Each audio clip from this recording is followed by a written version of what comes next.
Vaut-il mieux acheter des actions à dividendes ou investir via des ETF? Telle est la question existentielle qui agite en permanence le petit monde de l'investissement.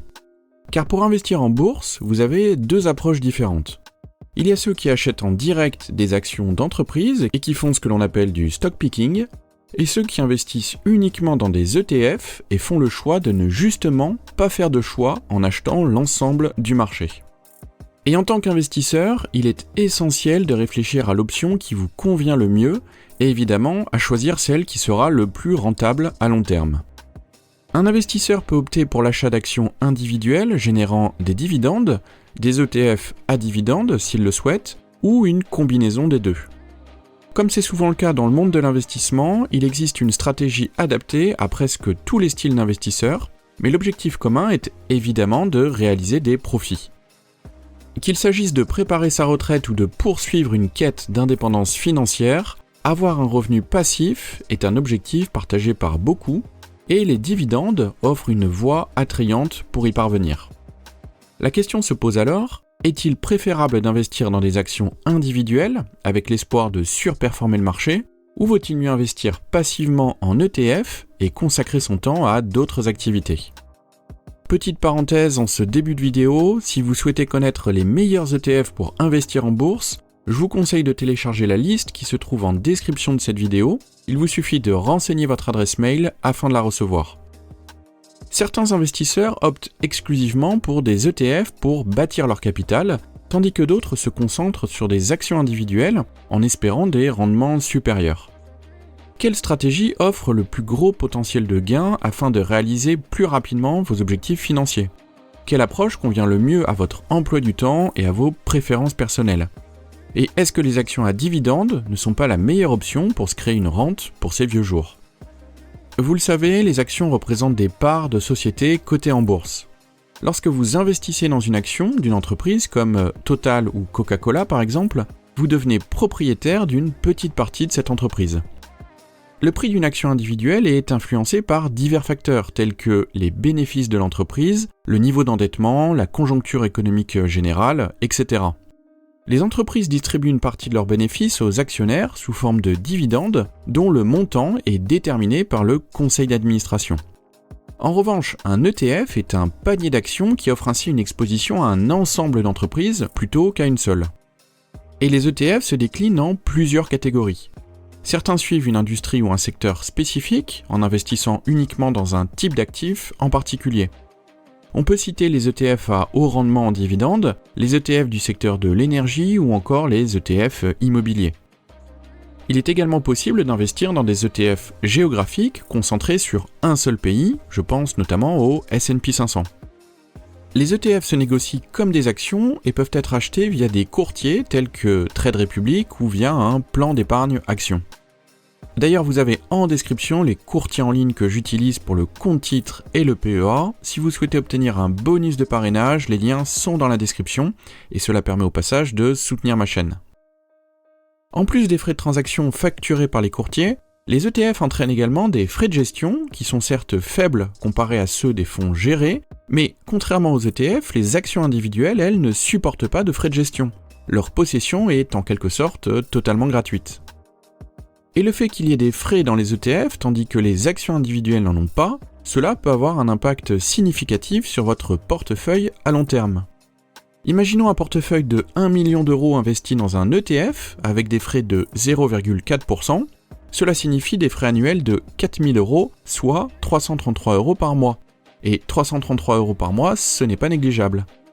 Et c'est d'ailleurs pour cela que l'on conseille d'investir dans les fonds ayant les frais les plus faibles possibles. La volatilité et le risque sont aussi des facteurs clés à prendre en compte pour déterminer la meilleure allocation de votre portefeuille. En général, le risque et le rendement sont corrélés en matière d'investissement. L'achat d'actions individuelles est une approche privilégiée par ceux prêts à prendre un risque plus important et à investir du temps dans la recherche d'entreprises profitables. Et choisir une action peut être à double tranchant. Vous pouvez espérer investir dans le futur Google et devenir riche, ou bien avoir choisi une action telle que l'entreprise Orpea et tout perdre. Faire le choix de ces actions, cela s'accompagne des risques liés à une entreprise en particulier. Les rendements peuvent être exceptionnels si vous avez fait le bon choix, ou catastrophique si l'entreprise est éclaboussée par un scandale financier, politique, juridique ou autre. La volatilité associée aux actions individuelles peut être à la fois une opportunité et un défi. Ces fluctuations de prix peuvent être bénéfiques pour les investisseurs capables d'analyser les opportunités d'achat lorsque les actions sont sous-évaluées, ce qui leur permet d'obtenir des prix plus avantageux que ceux qui investissent de manière aléatoire sur l'ensemble du marché. Avec du stock picking, il est crucial de rester vigilant quant à l'avenir des entreprises que vous avez dans votre portefeuille. Lorsque vous investissez dans des ETF, vous renoncez à ce potentiel extrême de réussite que peuvent offrir les actions individuelles. En contrepartie, les cours des ETF sont plus stables et ne subissent pas un impact aussi prononcé lorsqu'une ou des entreprises rencontrent des difficultés. Cela n'apparaît même pas dans le cours de bourse au vu de la diversification des ETF, surtout pour ceux qui suivent des indices larges. Mais à contrario, avec les ETF, si une entreprise performe de façon exceptionnelle, cela n'aura également pas d'effet significatif sur le cours de l'ETF. Cela va dans les deux sens, à la hausse comme à la baisse. La probabilité qu'un ETF réduise le versement des dividendes est plutôt faible. En revanche, compter exclusivement sur les dividendes versés par une entreprise comporte des risques non négligeables. Si cette entreprise traverse des difficultés financières, le dividende pourrait être réduit de 50% ou plus, ce qui pourrait être préjudiciable si vous dépendez de ces revenus pour vivre. Vous avez tous entendu parler de ces personnes qui ont investi tôt dans une entreprise par pure spéculation et qui au final ont touché le jackpot. Ce seul investissement leur a rapporté des gains considérables. Aussi rare que cela puisse paraître, la possibilité de dénicher une entreprise pépite est bien réelle, mais elle est beaucoup moins fréquente qu'on ne le pense. Si vous investissez dans un fonds comprenant 500 sociétés, il est impossible que le rendement moyen vous enrichisse du jour au lendemain. Cette possibilité est faible avec une seule entreprise, mais cependant, elle existe. Avec les ETF, vous avez peu de contrôle sur les actions que vous allez détenir ou non. Cela signifie que si une entreprise spécifique détenue dans l'ETF ne vous convient pas, vous n'avez pas d'autre choix que de la détenir quand même. Vous avez donc moins de liberté avec les ETF qu'avec les actions en direct. Par exemple, si vous estimez que plusieurs entreprises du S&P 500 vont mal se comporter à l'avenir, vous n'avez pas de possibilité de vendre cette partie de l'ETF. Et c'est comme ça qu'en faisant de bonnes recherches, vous pouvez vous apercevoir que certaines actions sont sous-évaluées, tandis que d'autres sont surévaluées. Lorsque vous investissez dans des ETF, il devient plus difficile, voire impossible, d'exploiter ces opportunités. Avec un ETF, la croissance tend à être plus linéaire, ce qui est un avantage pour les investisseurs qui font du DCA en investissant régulièrement le même montant chaque mois. Après, vous pouvez également prendre plus de risques avec des ETF en optant pour des ETF axés sur des secteurs spécifiques tels que les nouvelles technologies, ou encore plus risqué, choisir des ETF à effet de levier afin de multiplier les gains ou les pertes potentielles. À titre personnel, j'ai déjà testé les ETF à effet de levier et l'expérience n'a pas été concluante. N'hésitez pas à nous dire en commentaire si vous en détenez dans votre portefeuille. Les ETF les plus populaires sont souvent ceux qui suivent des indices de référence tels que le S&P 500 ou le MSCI World.